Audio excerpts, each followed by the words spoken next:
Pembelajaran berdiferensiasi merupakan sebuah pembelajaran yang khusus memberikan keleluasaan dan kemudahan bagi siswa dalam upaya peningkatan kompetensi serta potensi yang ada pada dirinya dengan mengacu pada kesiapan belajar, minat, hingga profil belajar dari masing-masing siswa.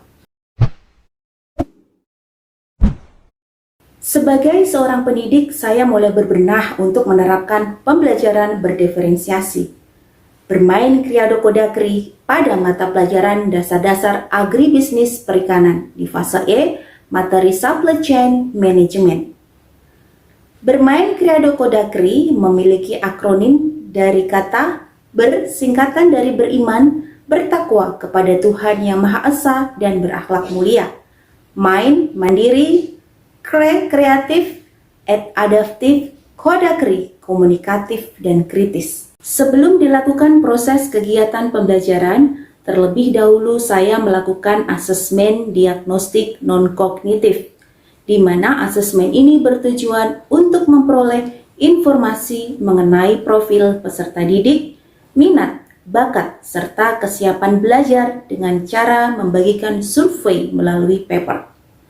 Kemudian saya melakukan analisis terhadap gaya belajar peserta didik untuk menentukan jenis konten pembelajaran yang sesuai dengan kebutuhan peserta didik.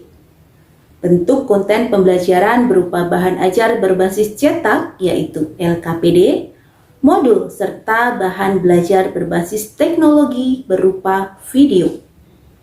Berdasarkan analisis yang telah saya lakukan, 98% peserta didik memiliki gaya belajar secara visual, 1% kinestetik, dan 1% auditory. Setelah itu, saya menganalisis capaian pembelajaran untuk menentukan materi dan tujuan pembelajaran yang akan dicapai. Kemudian merancang asesmen serta bukti asesmen. Setelah melalui proses asesmen diagnostik, langkah selanjutnya yaitu menerapkan pembelajaran berdiferensiasi. Pada tahap ini, bagaimana saya berupaya untuk memfasilitasi keberagaman pembelajaran di kelas agar peserta didik tersebut mendapatkan pengetahuan, pemahaman konsep, dan menerapkannya.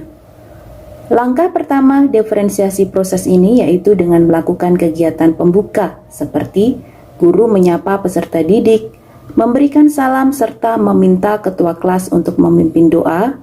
Guru mengecek kehadiran peserta didik. Apa kabarnya? Apa kabarnya atau ada kabarnya?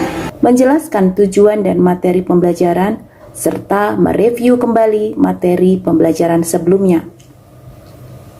Pada kegiatan inti, guru memberikan pertanyaan pemantik atau diagnosis kognitif berupa pertanyaan secara lisan, pengertian supply chain manajemen industri perikanan air tawar, dan contoh industri perikanan air tawar.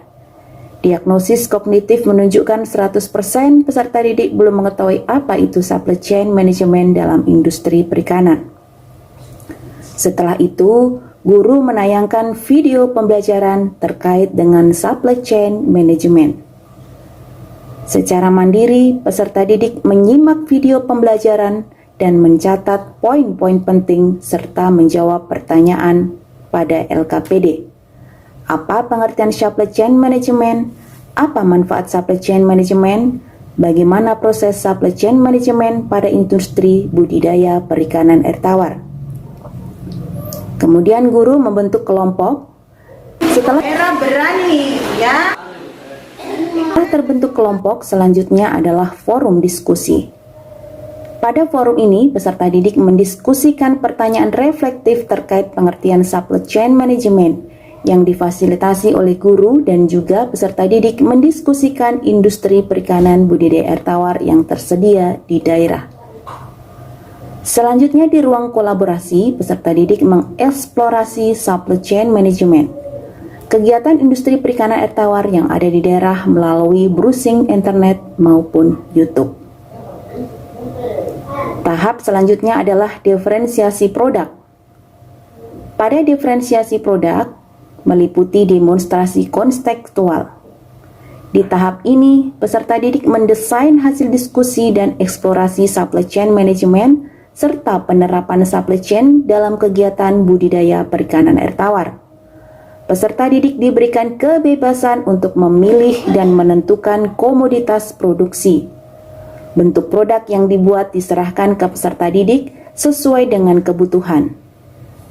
Namun, peserta didik lebih memilih menggunakan kertas karton untuk membuat infografis.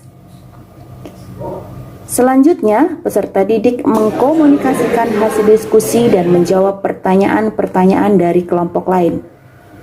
Di tahap elaborasi pemahaman, guru memberikan penguatan pemahaman tentang supply chain, manajemen rantai pasok, industri perikanan air tawar.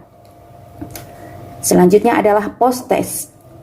Untuk mengukur pemahaman peserta didik setelah diberikan penguatan, guru membuat kuis sebanyak 5 nomor melalui Quizizz.